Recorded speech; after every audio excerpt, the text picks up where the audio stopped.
नमस्कार। दोपहर समाचार में आपका स्वागत है।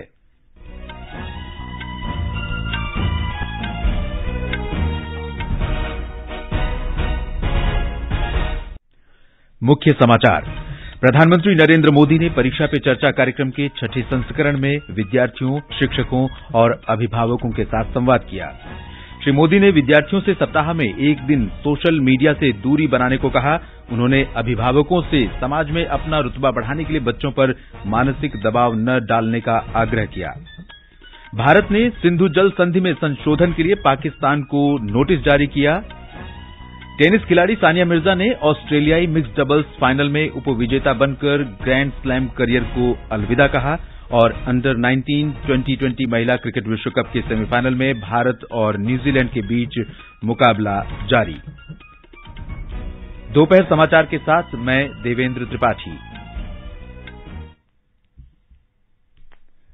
प्रधानमंत्री नरेंद्र मोदी ने आज नई दिल्ली के तालकटोरा स्टेडियम में परीक्षा पे चर्चा के छठे संस्करण में विद्यार्थियों से संवाद किया। देश भर से बड़ी संख्या में विद्यार्थियों ने इस कार्यक्रम में भाग लिया।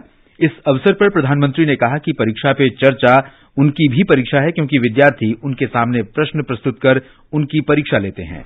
श्री मोदी ने कहा कि वे सदैव विद्यार्थियों के प्रश्नों से प्रसन्नता महसूस करते हैं। तनाव रहित परीक्षा देने और अभिभावकों की अपेक्षाओं से संबंधित एक प्रश्न पर श्री मोदी ने कहा कि बच्चों से अपेक्षाएं रखना गलत नहीं है, लेकिन समाज में अपनी प्रतिष्ठा बढ़ाने के लिए बच्चों पर मानसिक दबाव डालना सही नहीं है। प्रधानमंत्री ने कहा कि विद्यार्थियों को अपनी दृढ़ इच्छा और शक्ति को अभिभावकों की अपेक्षा के अनुरूप करना चाहिए। उन्होंने कहा कि अपेक्षाओं को पूरा करने के लिए अपना ध्यान पढ़ाई पर केंद्रित करना आवश्यक है। अगर परिवार के लोगों के आपके से बहुत अपेक्षाएं होना बहुत स्वाभाविक है और उसमें कुछ गलत भी नहीं है, लेकिन अगर परिवार के लोग अपेक्षाएं सोशल स्टेटस के कारण कर रहे हैं तो वो चिंता का विषय है। उनका सोशल स्टेटस का उन पर इतना दबाव होता है, उनके मन पे इतना प्रभाव होता है कि उनको लगता है कि जब सोसाइटी में जाएंगे तो बच्चों के लिए क्या बताएंगे। समाज जीवन में ये सहज प्रवृत्ति बनी हुई है।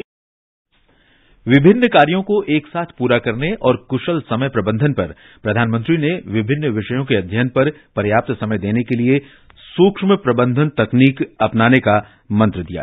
कभी कभी तो लगता है कि आप अपने से भी ज्यादा गैजेट्स को ज्यादा स्मार्ट मान लेते हैं और गलती वहीं से शुरू हो जाती है।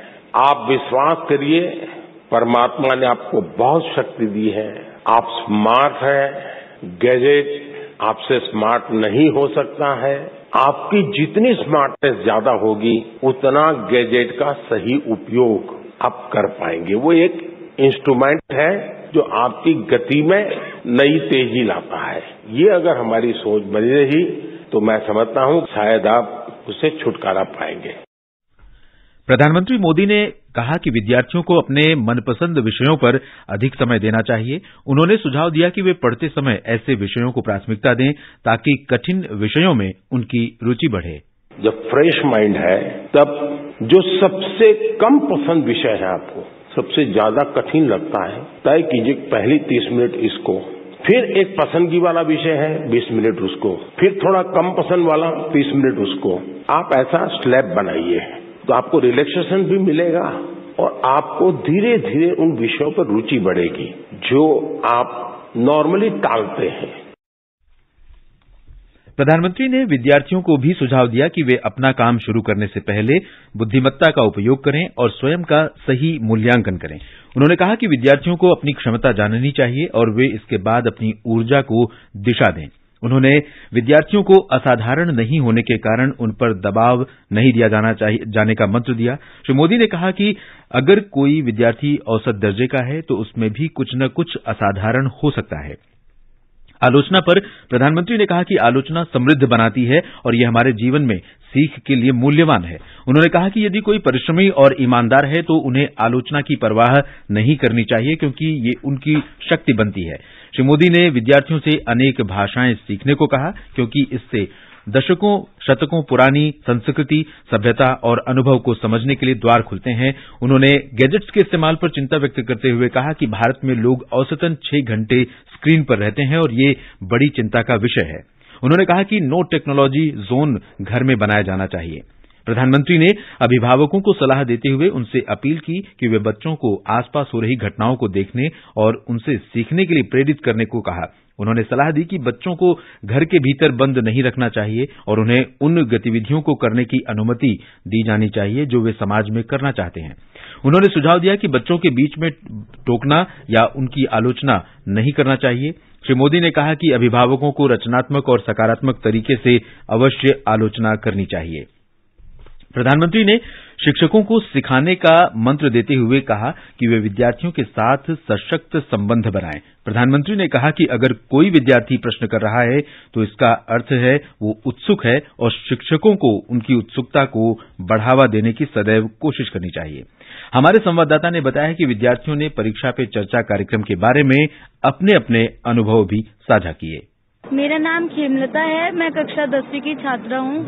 मैं यहाँ पे परीक्षा पे चर्चा श्री नरेंद्र मोदी जी के द्वारा आयोजित करे गए इसमें आई। मुझे बहुत खुशी मिली कि मैं मोदी जी से मिली और मैं भी एग्जाम्स को लेकर हमेशा टेंशन में रहती थी और यहाँ पे रहकर उसका समाधान मिला। मेरा नाम विशाल है। मुझे यहाँ पे आने में बहुत अच्छा लगा और सबसे बड़ी बात तो ये है कि मुझे मोदी जी से मिलने का मौका मिला। मैं चाहता हूँ कि हमेशा मौका ऐसे ही मिलता रहे। एग्जाम्स के जितने भी प्रेशर थे वो सारे कम हो गए और काफी कुछ समझ में आया। नाम छवि है और मैं 12th क्लास की स्टूडेंट हूँ और मैं बहुत खुश हूँ कि मुझे यहाँ पर आने का मौका मिला। मैं एग्जाम्स को लेके हमेशा बहुत स्ट्रेस में रहती हूँ कि मेरे एग्जाम्स कैसे जाएंगे। बहुत सारे क्वेश्चंस होते हैं उस टाइम पर मेरे मन में, लेकिन आज मैं बहुत बहुत लकी फील कर रही हूँ कि मुझे यहाँ पे आने का मौका मिला और ये सेशन अटेंड किया।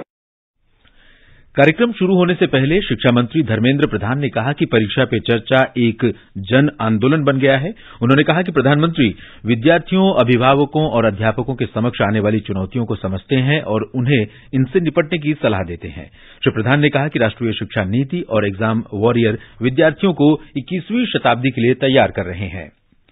उत्तर प्रदेश के अधिकांश विद्यालयों में परीक्षा पे चर्चा कार्यक्रम का सीधा प्रसारण किया गया। बच्चों ने परीक्षाओं में विश्वास के साथ बैठने के गुर सीखे। मुख्यमंत्री योगी आदित्यनाथ ने कहा कि परीक्षा में अच्छे अंक लाना अच्छी बात है, लेकिन किसी भी विद्यार्थी को परीक्षा में अंक लाने के लिए दबाव देना अच्छी बात नहीं है।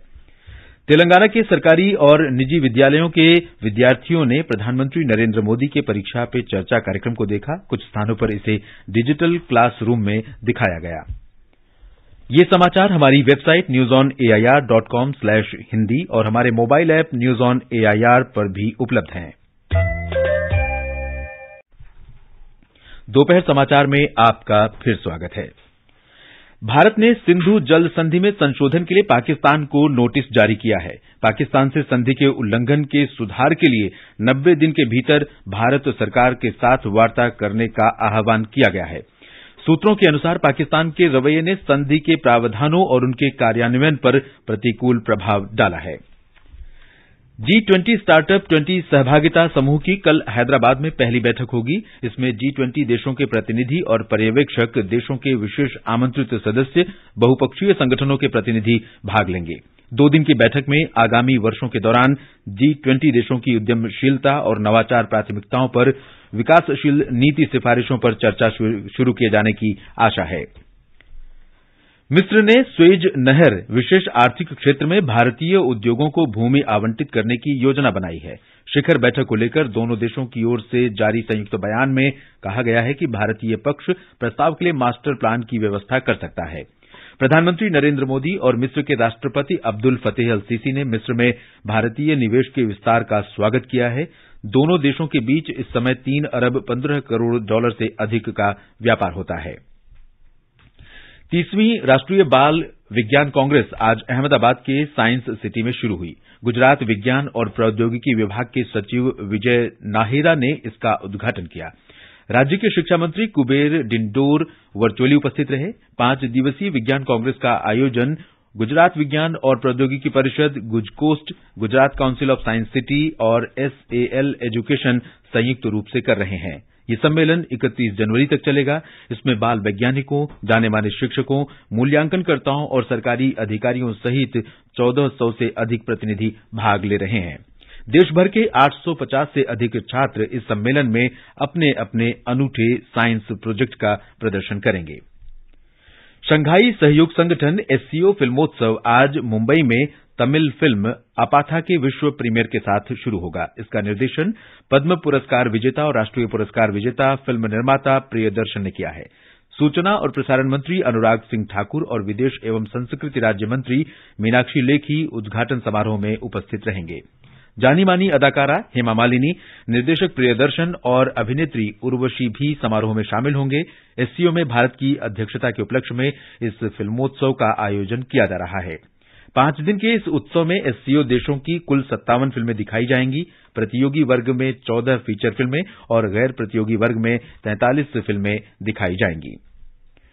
ये समाचार आकाशवाणी से प्रसारित किए जा रहे हैं। ताजा समाचार जानने के लिए आप हमारे Twitter handle @AIR News Hindi को फॉलो कर सकते हैं। ये आकाशवाणी है। सानिया मिर्जा और रोहन बोपन्ना की जोड़ी ऑस्ट्रेलियन ओपन मिक्स्ड डबल्स के फाइनल में आज दूसरे स्थान पर रही। मेलबर्न पार्क में ब्राजील के लुइसा स्टेफनी और राफेल माटोस की जोड़ी ने इन्हें 7-6, 6-2 से हराकर अपना पहला ग्रैंड स्लैम जीता। रोहन बोपन्ना के साथ अपना अंतिम ग्रैंड स्लैम खेल रही सानिया मिर्जा ने ऑस्ट्रेलियन ओपन में अब तक 2 ग्रैंड स्लैम टूर्नामेंट जीते हैं। उन्होंने 2016 में मार्टिना हिंगिस के साथ ऑस्ट्रेलियन ओपन महिला डबल्स और 2009 में महेश भूपति के साथ ऑस्ट्रेलियन ओपन मिक्स्ड डबल्स खिताब जीता था। दक्षिण अफ्रीका के पोचेफस्ट्रोम में जारी महिला विश्व कप क्रिकेट अंडर 19 2020 मैच में अब से कुछ देर पहले भारत के साथ खेलते हुए न्यूजीलैंड ने 11 ओवर में 4 विकेट पर 63 रन बना लिए हैं। इससे पहले भारत ने टॉस जीता और गेंदबाजी करने का फैसला लिया। दूसरे सेमीफाइनल में आज शाम इंग्लैंड का सामना ऑस्ट्रेलिया से होगा। यह मैच भारतीय समय के अनुसार शाम 5:15 बजे शुरू होगा। इन दोनों मैचों के विजेता रविवार को होने वाले फाइनल में आमने सामने होंगे।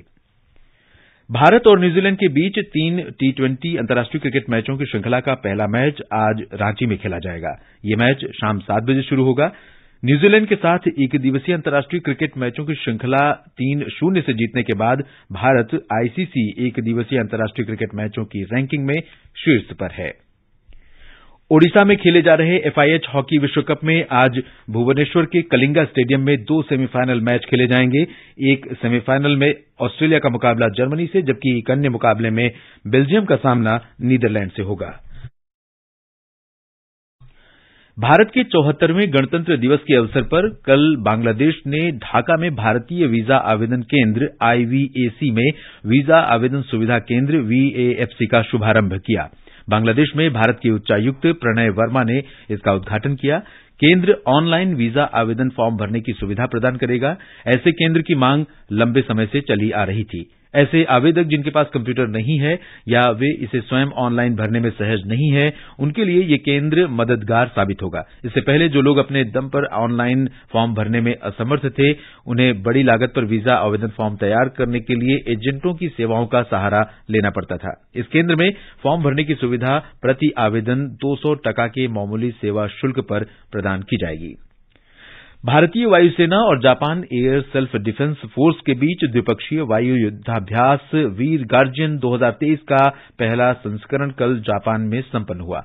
वायुसेना ने एक बयान में कहा कि Japan air self defence force ने अपने F-2 और F-15 विमानों के साथ अभ्यास में भाग लिया, जबकि भारतीय वायुसेना की टुकड़ी ने Su-30 MKI विमान के साथ हिस्सा लिया। बाद में उड़ते विमान में ईंधन भरने वाले एक IL-78 विमान और 2 C-17 Globemaster strategic airlift transport विमान को भी अभ्यास में शामिल किया गया।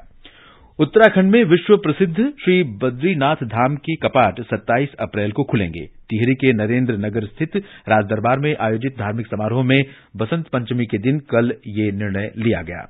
और अंत में मुख्य समाचार एक बार फिर। प्रधानमंत्री नरेंद्र मोदी ने परीक्षा पे चर्चा कार्यक्रम के 6ठे संस्करण में विद्यार्थियों, शिक्षकों और अभिभावकों के साथ संवाद किया। श्री मोदी ने विद्यार्थियों से सप्ताह में एक दिन सोशल मीडिया से दूरी बनाने को कहा। उन्होंने अभिभावकों से समाज में अपनी प्रतिष्ठा बढ़ाने के लिए बच्चों पर मानसिक दबाव न बनाने का आग्रह किया। भारत ने सिंधु जल संधि में संशोधन के लिए पाकिस्तान को नोटिस जारी किया। टेनिस खिलाड़ी सानिया मिर्जा ने ऑस्ट्रेलियाई मिक्स्ड डबल्स फाइनल में उपविजेता बनकर ग्रैंड स्लैम करियर को अलविदा कहा। इसके साथ ही दोपहर समाचार का ये अंक समाप्त हुआ। नमस्कार।